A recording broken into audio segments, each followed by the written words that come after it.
Sakhi, the House of Kanchi Weaves, Telangana, Andhra Pradesh.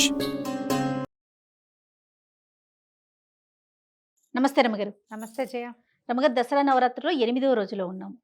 ఈరోజు అమ్మ, అవునండి, ఏ అలంకరణలో ఉంటారు, ఎలాంటి నైవేద్యాలు పెట్టాలి, పూర్తిగా మాట్లాడుకుందాం. పూర్తి వివరణ. శరన్నవరాత్రుల్లో 8వ రోజు దుర్గాష్టమి. ఈ అష్టమి మనకి సాధారణంగా అష్టమి తిథి పనికిరాదు. ఏ దశలోనూ మనం అష్టమి నాడు ఎక్కడికి వెళ్ళకూడదు, అష్టమి నాడు అష్టకష్టాలు వస్తాయి, ఇలాంటివి చెప్పుకుంటాం. కానీ 2 ప్రత్యేక అష్టములు చాలా విశేషంగా జరుపుకుంటాం. ఒకటి కృష్ణాష్టమి, రెండోది దుర్గాష్టమి. దుర్గా ఈమె ఏంటంటే దుర్గముడు అనే ఒక రాక్షసుణ్ణి సంహరించటానికి జన్మించిందని, అంటే ఆ పూటకి అవతరించింది అమ్మలోంచి. సింహవాహిని అష్టభుజిగా కనబడుతుంది 8 చేతులతోటి. ఈ రోజున ఇంద్రకీలాద్రి కనకదుర్గ అమ్మవారి దేవస్థానంలో అమ్మవారిని దుర్గా స్వరూపంలో అలంకరిస్తారు. మామూలుగా మనకు అమ్మవారే కనకదుర్గ కదా. మొదటి రోజున స్వర్ణ కవచాలంకృత దుర్గ వేయటం పూర్వాచారంగా, ఇది వరకు ఆచారంగా చేసేవారు. ఇప్పుడు కొంచెం దాంట్లో నుంచి కొంత మార్పు వచ్చింది. ఈ బయట మనం అమ్మవారి స్వరూపాలు ఎక్కడైతే అవతారాలు వేస్తున్నారో అక్కడ ఈ దుర్గా స్వరూపంలో లోపలున్న అమ్మవారికి కొంచెం దగ్గర పోలికల్లో ఉండేటట్టుగా సింహవాహిని లేదా వ్యాఘ్రవాహినిగా అమ్మవారిని అలంకరిస్తారు. ఈ అష్టభుజి 8 భుజాలతోటి ఆమెను చూస్తేనే భయం వేస్తుంది. ఇవి ఏమైనా ఘటనా సమర్థురాలుగా కనపడుతుంది. ఎక్కడా జరగంది ఇక్కడ జరిగిపోతుంది. ఈ దుర్గముడు అని రాక్షసుడి పేరు చెప్తారు కదా. అవునండి. ఈ రాక్షసుడు దుర్గముడు అంటే ఏ పక్కకి వెళ్ళనివ్వని వాడు. తెరిపి లేదు వాడితో ఉంటే. మనకి ఉద్యోగంలో ఏం చేయాలో తెలీదు, సంసారంలో ఏం చేయాలో తెలీదు, సమాజంలో ఏం చేయాలో తెలీదు, దారి కనపడదు, దిక్కుతోచని పరిస్థితులు మన జీవితంలో ఎదురుపడవు. మరి మీకు 2-3 సంవత్సరాల వయసు అప్పటి నుంచి మరణం వరకు మనం ప్రతిసారి ఎదుర్కొంటాం. అవును. ప్రతి ప్రతి దశలోనూ అగమ్యగోచరమైన స్థితి, ఎటెళ్లాలో తెలీదు. పట్టుకుంటే పాము కోపం, విడవమంటే కప్ప కోపం. అంతేనా? పట్టుకుంటే పాముకి, విడవమంటే కప్పకి. అంతే. తప్పొస్తుంది చూడు. ఎప్పుడు జీవితం అలాగే ఉంటుంది. ఈ పని చేయకపోతే వాళ్ళకి నచ్చదు, ఆ పని చేద్దామంటే వీళ్ళకి నచ్చదు. మధ్యలో ఒక విపత్కర పరిస్థితులు వస్తాయి. ఎగదీస్తే గోహత్య, దిగదీస్తే బ్రాహ్మణ హత్య. జీవితం ఎప్పుడు ఇలాగే ఉంటుంది. ఇలాంటి దుష్కరమైన స్థితిలో, దుర్గమమైన పరిస్థితులలో దుర్గని ఆరాధిస్తే ఈ పరిస్థితుల నుంచి మనని బయటపడేస్తుంది. అమ్మవారికి పులిహార నివేదన పెడతారు. కట్టు పొంగలి చాలా విశేషంగా చెప్తారు ఈ రోజున. మామూలుగా మనం రోజువారీ పెట్టేటువంటి వడపప్పు, పానకం, పళ్ళు, ఫలాలు, పాలు, ఇవి 9 రోజులు పెట్టుకుంటాం కదా. పానకం, వడపప్పు పెట్టుకుంటాము. మన పులగం కూడా 9 రోజులు పెట్టుకోవచ్చు. ఈ రోజున అమ్మవారికి ప్రత్యేక నివేదనగా మనం కట్టు పొంగల్ చేయొచ్చు, లేదా పులిహార చేయొచ్చు. మన ప్రాంతాచారాన్ని బట్టి పులిహార కూడా కొన్ని చోట్ల కనపడుతుంది. అమ్మవారికి ప్రధానంగా కట్టు పొంగల్ పెడతారు. కట్టు పొంగల్ అంటే పెసరపప్పుతో చేస్తాం కదా, మిరియం పొంగల్ అంటారు. అవును. పెసరపప్పు పొంగలి మీ అవకాశాన్ని బట్టి అది చేసుకోవచ్చు. అయితే ఈ అమ్మ ఎట్లాంటి స్థితిలో నుంచి మనని కాపాడుతుంది? ఏ స్థితిలో నుంచి అయినా కాపాడేస్తుంది. ఎన్ని రకాల స్తోత్రాలు ఉన్నాయో. దుర్గా సప్తశతిలో నుంచి తీసుకున్న దుర్గా సప్తశ్లోకి, తర్వాత ధనుంజయకృత దుర్గా స్తోత్రం, దుర్గా ద్వాత్రింశన్ నామావళి, 32 నామాలు. దుర్గార్తిశమని, దుర్గాపద్వినివారిణి, దుర్గమచ్చేతిని, దుర్గసాధిని, దుర్గనాశిని, అన్ని దుర్గలతోటే వస్తాయి. ఎంత అద్భుతంగా ఉంటుందో. అమ్మవారే స్వయంగా చెప్పిందట, ఈ ద్వాత్రింశన్ నామావళి చదవండి, చదివితే ఎలాంటి విపత్కర స్థితుల్లో నుంచైనా నేను రక్షిస్తాను. ఈ రోజున ఇప్పటిదాకా మనం ఒక రకంగా చేసుకున్నామా, ఈ రోజున ఏం చేయొచ్చు? మనం ఈ నామావళిలోంచి ఏదో ఒకటి తీసుకోండి. లలితా సహస్రనామము, ఖడ్గమాల చదువుకోవచ్చు, త్రిశతి చదువుకోవచ్చు. దుర్గకి ప్రత్యేకంగా చెప్పబడినటువంటి ఇవి చదవచ్చు. అయితే దుర్గా సప్తశతిలో 700 శ్లోకాలు ఉంటాయి. సప్తశతి 700 శ్లోకాలు ఈ రోజున మనం పూర్తి చేయగలమా లేదా అనేది మీ అవకాశాన్ని బట్టి చూసుకోండి. ఓపికగా చేయదలుచుకుంటే కనుక ఏదైనా ఇంటి చుట్టుపక్కల దేవాలయాల్లో ఎక్కడైనా అమ్మవారి చండీ యాగాలు అవి జరుగుతుంటే అక్కడ దర్శనం చేసుకోండి. త్రిరాత్ర వ్రతం చేసే వాళ్ళకి ముందు రోజు, నిన్న సాయంత్రం నుంచే త్రిరాత్రం మొదలు పెడతాం మనం. అవునవును. సరస్వతి పూజ నాటి రాత్రి సప్తమి, అష్టమి, నవమి 3 రాత్రులు చేస్తాం కదా, ఇది 2వ రాత్రి అవుతుందన్నమాట. ఓకే. ఈ 2వ రాత్రికి మనం దుర్గనే పూర్తిగా పూజ చేసుకోవచ్చు. ఏ అవకాశం ఉన్నా కూడా దుర్గాష్టమిని వదిలిపెట్టకండి. ఓ. ఇప్పుడు ఈ రోజున మనం పూజించే అమ్మ ఏమంటారు, మన నవదుర్గలలో అమ్మవారు, ఈ అమ్మ 9 సంవత్సరాలు ఉండాలి బాలికకి. 8వ రోజున పూజించే బాలిక, 9వ రోజున పూజించే బాలిక కూడా 9 ఏళ్ళే. అయితే ఈ 9 ఏళ్ల ఈ బాలికని గనక మనం అర్చిస్తే ఈ రోజున దుర్గాష్టమి రోజున ఏమన్నంటే ముక్తి లభిస్తుందట, మోక్షప్రదాతగా ఉంటుంది. మోక్షం అనగానే ఏంటి, మన ప్రయాణం భగవంతుని వైపుకు వెళ్ళిపోతుంది. ఏదైనా చేసి వెళ్తామో చేయకుండా వెళ్తామో తెలియదు. చేయకుండానే ఆటోమేటిక్గా మనకి మోక్షం వచ్చే అవకాశం లభించవచ్చు. చేయడానికి ఏదైనా మార్గం కనపడచ్చు. ఇప్పటిదాకా మనకున్న అలవాట్లు, ఇబ్బంది సబ్బందులు, కర్మానుభవాలు అవి తీరిపోవటం మొదలు పెడతాయి. కొన్ని వదిలేస్తాం. తర్వాత మనం ఎవరెవరికి రుణపడి ఉన్నామో వాళ్ళంతా తారసిల్లి రుణాలన్నీ తీరిపోతాయట. అందుకని ఈ రోజున 9 ఏళ్ల బాలికని తీసుకొచ్చుకొని చక్కగా ఆమెకి కన్యాపూజన, పాదాలకు పసుపు రాసి పారాయణ పెట్టడం, బొట్టు కాటిక అలంకారం చేయటం, పువ్వులు ముడవటం, చక్కటి భోజనం పెట్టి షడ్రసోపేతంగా 9 ఏళ్ల పిల్లలంటే చక్కగా అన్ని తినగలిగే వయసు పిల్లలు కదా, తాంబూలం ఇచ్చి నమస్కారం చేసి అక్షింతలు వేయించుకోవటం. ఈ రోజునే మనం ఎక్కువ మంది చేయదలుచుకుంటే 9 మందిని నవదుర్గలని ఈ రోజున చేసుకోవచ్చు. మనం ఇవాళ కానీ రేపు కానీ మన విశేషం ఎలా కుదిరితే అట్లా చేయొచ్చు. అయితే ఈ దుర్గాదేవిని ఇలాంటి ఉగ్ర రూపంగా కనపడేటట్టుగా ఉన్నప్పటికీ కూడా శాంతరూపిణిగానే చూపిస్తారు జయ. ఓహో.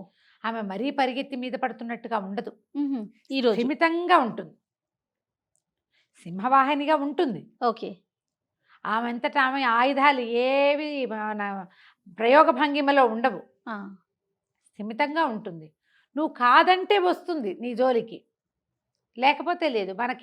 మనమ్మ మనని భయపెడుతుందా? భయపెట్టదు. మనమ్మ కోపంగా ఉన్నా, విసుగ్గా ఉన్నా సరే ఏదో కొంచెం తగ్గుతాం, అమ్మో కంట్రోల్లో ఉండాలనిపిస్తుంది. అంతేగాని భయం వేసి పారిపోయేటట్టుగా ఉండదు కదా. ఆ రకమైన ఒక భయాన్ని ఆమె మనలో కలగజేస్తుంది. దుర్గా ఆరాధన వల్ల దురభ్యాసాలు, దుర్వ్యసనాలు పోతాయి. ఆల్రెడీ మన జీవితంలో ఏవో ఎదుర్కొంటూ ఉంటాం, కొన్నిటిని వదులుచుకోలేకపోతాం. ఎవరైతే వ్యసనపరత్వాన్ని పోగొట్టుకోవాలనుకుంటారో వాళ్ళు ఈ అష్టమి నాడు దుర్గకి మొక్కుకుని ఆమెకి ప్రమాణం చేస్తే అలవాట్ల నుంచి బయటపడడానికి ఒక అవకాశం లభిస్తుంది. ఈ రోజు స్పెషాలిటీ అది. మీరు చేయగలగాలి. అది నేను ఆవిడకి చెప్పాను, ఆమె చూసుకుంటుందంటే ఆమె చూసుకోదు, నిన్ను చూస్తుంది ఆమె. నేను నిరుడొకళ్ళకి చెప్పాను ఈ మాట. చెప్తే ఒక 2-3 నెలల తర్వాత ఏదో పార్టీ అవకాశం వచ్చింది, తాగేశారో ఏదో చేశారు. మొత్తానికి నాకు తర్వాత చెప్పారు. చెప్తే నేను అంటే అవకాశం రాను, ఇన్ని 2 నెలల నుంచి ఎవ్వరు పిలవలేదండి, అమ్మే నన్ను కంట్రోల్ చేస్తోందని నేను భావించాను. 2-3 నెలల తర్వాత పార్టీకి పిలుపు వచ్చిందిట. పార్టీకి పిలుపు వచ్చిందంటే నిన్ను ఈడ్చుకెళ్ళి పార్టీలో ఎవడు కూర్చోబెట్టలా, నీకు వద్దనే అవకాశం నీకు ఇచ్చింది, వస్తావా అని అడిగారు.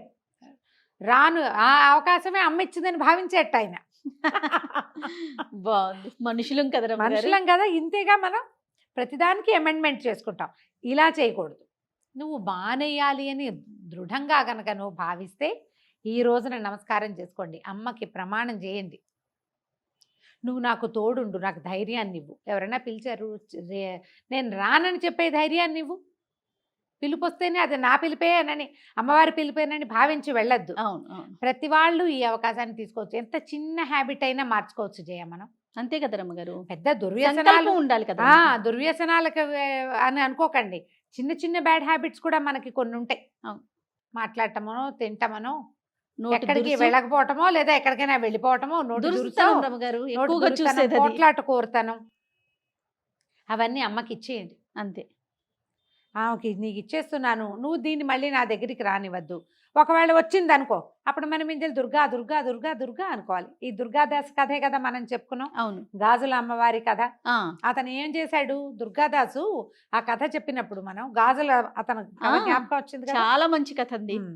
అతనికి సాధారణంగా అతని పేరు ఏదో, ఏ స్వరూపాన్నైనా దుర్గగానే భావించి, ఏ అమ్మాయినైనా దుర్గగానే భావించి దుర్గా దుర్గా దుర్గా అనటం వల్లే దుర్గా తనకి కనపడింది. అది అది కూడా ఎట్లా, అతను రోజు చూసేటువంటి గాజులు వేయించుకునే సాధారణ బ్రాహ్మణ యువతి స్వరూపంలోనే కనిపించింది. నీకు దుర్గ అంటే ఆవిడ ఇంత సింహం మీద 8 చేతులతోటి కళ్ళు మిరుమిట్లు గొలిపేలాగా కనపడితే మనం తట్టుకోగలమా? మరి ఆయన దుర్గాదాసు తట్టుకోలేకపోయేవాడేమో. అందుకని సాత్విక స్వరూపంలోనే అతనికి దర్శనమిచ్చి నేను నీతో ఉన్నానని నిరూపించింది. దుర్గాదాస్ కథ జ్ఞాపకం చేసుకోండి. అవునండి. నిరూపణ తను అలవాటుగా వేసే గాజులు ఒక పావలా ఎక్కువకి ఆశపడకుండా న్యాయమైన వ్యాపారం చేస్తూ దుర్గని నిరంతరం తలుచుకుంటూ ఉన్నందుకు ఆమె అతనికి ప్రత్యక్షమైంది. అదే కదా కదా, మనం కూడా అంతే. ఏదైనా నా నెత్తి మీదకి వస్తే అది నీ వల్లే వచ్చిందని అనుకోవద్దు. తప్పుకునే అవకాశం నీకు ఇచ్చిందని నమ్మాలి. నీ చేతిలోనే ఉంది. నేను చేయననొచ్చు, నేను రాననొచ్చు, నేను వెళ్ళకూడదు అనుకోవచ్చు. అవన్నీ నీ చేతిలో ఉన్న పనులే కదా. మన చేతిలో ఉన్న పని చేసి హ్యాబిట్స్ మార్చుకోండి. ఈ రోజున మనం ఒక నిర్ణయం తీసుకోవచ్చు. దానికి ఇది అవకాశం. దానికి ఇది మంచి అవకాశం. దుర్గా అమ్మవారు మనతో పాటు ఉంటుంది. ఆమె మనతో ప్రయాణం చేస్తుంది. మనం ఏ దశలో ఉన్నా దుర్గని తలుచుకోవచ్చు. సప్తశతి చదవగలిగితే చండీ పారాయణం అంటారు, చేయగలిగితే చేయండి. లేదా దుర్గా సప్తశ్లోకి అని ఉంటుంది. ఈ సప్తశతులు 700 శ్లోకాలు కదా. ప్రతి 100లో నుంచి ఒక్కొక్క శ్లోకం చొప్పున తీసుకుని ఆ 700 శ్లోకాల ప్రతీకగానే సప్తశ్లోకి చేశారు. ఇది మనకి స్తోత్రనిధి యాప్లో దొరుకుతుంది. ఓకే, అది దొరుకుతుంది. దుర్గా ద్వాత్రింశ నామావళి దొరుకుతుంది. తర్వాత అర్జున కృత ధనుంజయ కృత దుర్గాస్తుతి ఏంటది ఆర్య మందర వాసిని అని వస్తుంది. ఆ స్తోత్రం కూడా చాలా బాగుంటుంది. అది చదువుకోవచ్చు. దుర్గా అష్టోత్తరం దొరుకుతుంది. దుర్గా అష్టోత్తరాన్నైనా సరే తీసుకుని చక్కగా అష్టోత్తరం చేసుకోండి. కొద్దిపాటి కుంకుమార్చన చేయండి. దుర్గకి కుంకుమార్చన చాలా ప్రీతి. ఆమెకి ఇష్టం ఎరుపు ఇష్టం కాబట్టి ఆమెకి ఎర్రని వస్త్రాలు కానీ ఆరెంజ్ కలర్ కానీ కొంచెం రిచ్ ఎరుపు, మనం కట్టుకున్న మెరూన్ కలరు అలాంటివి, కుంకుమ రంగు, మొద్దు కుంకుమ రంగు అంటారు మన వైపు. అవునండి. కుంకుమ రంగు వస్త్రాలు, ఎర్రని వస్త్రాలు అమ్మవారికి ధరింపజేయచ్చు, ఎవరికైనా ఇవ్వచ్చు. మనం ఒక కన్యకని పెట్టుకుంటే ఆ కన్యక కూడా ఎర్రని వస్త్రాలు, ఎర్రని గాజులు, కుంకుమ, తామర పువ్వులతోటి పూజ, ఎర్ర కమలాలు దొరుకుతాయి కదా, అవునవును, వాటితోటి పూజ అమ్మవారికి అత్యంత ప్రీతిపాత్రమైనవి. మీ అవకాశాన్ని బట్టి దుర్గని సేవించండి. ఈ ఏ అష్టమి మనం పూజ చేసుకోం, కానీ ప్రతి అష్టమి నాడు మీకు ఒక అవకాశం ఉంటే ప్రతి అష్టమి నాడు, అంటే శుక్లాష్టమి కృష్ణాష్టమి కూడా, శుక్లపక్షంలో అష్టమి కృష్ణపక్షంలో అష్టమి కూడా అమ్మవారి దేవాలయంలో దర్శనానికి వెళ్ళండి. చాలా దేవాలయాల్లో అష్టమి నాడు అభిషేకం ఉంటుంది అమ్మవారికి. చేయదలుచుకుంటే అష్టమి తిథుల నియమం పెట్టుకుని కూడా, మనం ఏకాదశి నియమం ఎట్లా పెట్టుకుంటున్నాం కూడా అలా నియమం పెట్టుకోవచ్చు. దానివల్ల ఏంటంటే మనకేదో జీవితం పట్ల భయము, జీవితంలో అవకాశాలు లభించకపోవటం, దారితోచని పరిస్థితులు అవి మెల్లిగా తగ్గుముఖం పడతాయి. అవకాశాన్ని బట్టి చూడండి. సో అమ్మవారికి ఎర్రని వస్త్రాలు, ఎర్రని పువ్వులతోటి పూజ ఇవి చేసుకుని ఈ రోజున సుసంపన్నం చేసుకుందాం. సంతోషం రమ్య గారు. నమస్తే. నమస్తే. Anchor's dress courtesy by Saki.